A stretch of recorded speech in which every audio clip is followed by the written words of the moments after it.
Thank you, Mr. Contest Master. Fellow Toastmasters and honored guest, my title is A Gardener's Plan, and I think this is an appropriate time of year to be thinking about new projects, planting new things to grow for the future. Mary, Mary, quite contrary, how does your garden grow? With silver bells and cockle shells and pretty maids all in a row. How many of you have heard that nursery rhyme before? By show of hands, can you show me? Take a look around. We all come from different backgrounds. Some of us may not even be from Maryland. We're different ages, but everybody knows that little nursery rhyme. You have to think about that. And if you go throughout the world, you'll find that every culture has its nursery rhymes, its folk tales, its stories and commentaries. And it's important for all of us because that's how we convey our values and our principles. It's how we feel connected, how we feel grounded. Now, a few years ago, I decided to go on a quest to better myself. I wasn't quite satisfied with what I had, and I knew that I had to weed my garden. There were several habits I had to get rid of, and there are a few things that I needed to add to beautify my own garden. And I started to read James Allen, As a Man Thinketh, and I imagine he swiped that from the good book. He probably read about the sower in the good book. And when I read what he said, it really resonated with me. And I started to take it on as a project. I said, this is something I can work with to develop my plan. And what I found out is something that I think is going to help each and every one of you. And I'm going to share it with you today.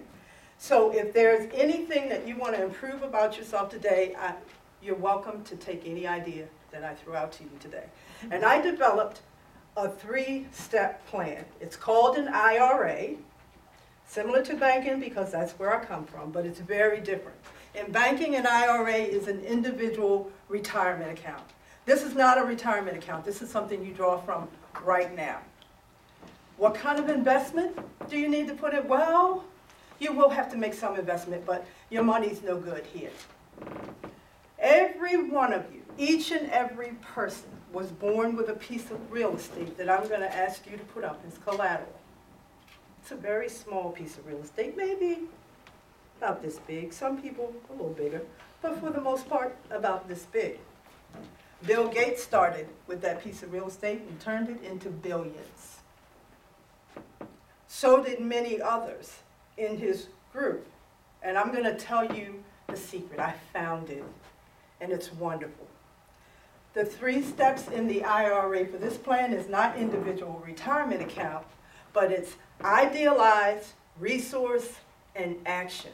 And I have to qualify some of these terms for you. We don't want to mistake anything. This is an important plan. This can change your legacy. The I is for idealize. An idea is a thought, but to idealize something is to perfect the thought. So even though these components are separate, once you start this ball rolling, it's going to keep on going. And that piece of real estate that you're going to invest in to draw from is right here. It's your mind. When you think about the mind as your garden, your initial garden, you have to think, what kind of garden do I want? You have to have a plan. A gardener has to have a plan. Wildflowers grow and they're beautiful, but very often they're no more functional than something beautiful to look at. But you want something that's functional. You want a legacy, something you can hand down to your family. And I'm going to show you how you can garden in this little bit of space. And for some of you, it may turn into millions, maybe billions. Let's see how far it goes. Now, first of all, you're going to idealize. You're going to have your perfect thought. Now, just to make it simple, we're going to pick one row that we can plant that all of us are familiar with, and that's Toastmasters. Toastmasters will be your first seed. How many of you would like to be distinguished Toastmasters? By show of hands. You have people here already Toastmasters. So you know it's possible. So in idealizing, what's very important is that you have to believe it. You have to believe it. And you have to be able to see yourself doing it. It has to align with who you are. And then what you're going to do is you're going to use resources. And here at Toastmasters, they give you resources. Here's a seed you can plant. This is the Competent Leadership Manual. If you plant this seed, use this resource, take the action that it calls for, you'll begin to see that that seed, that thought, takes root. And as below, so above.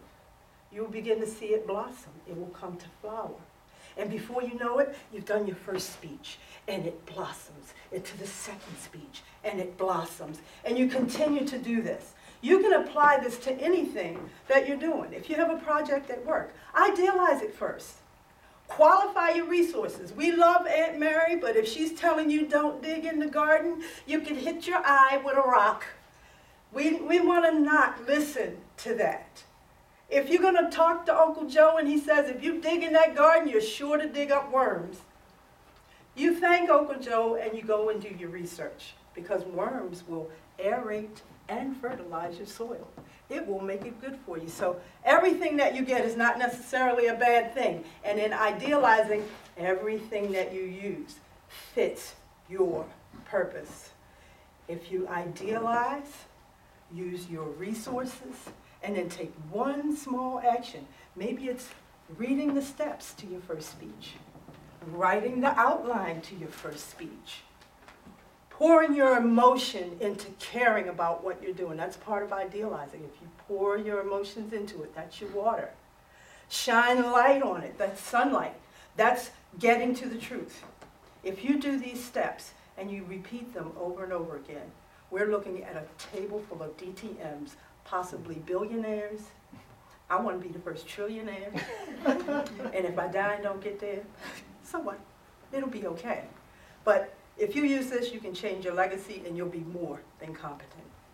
Mr.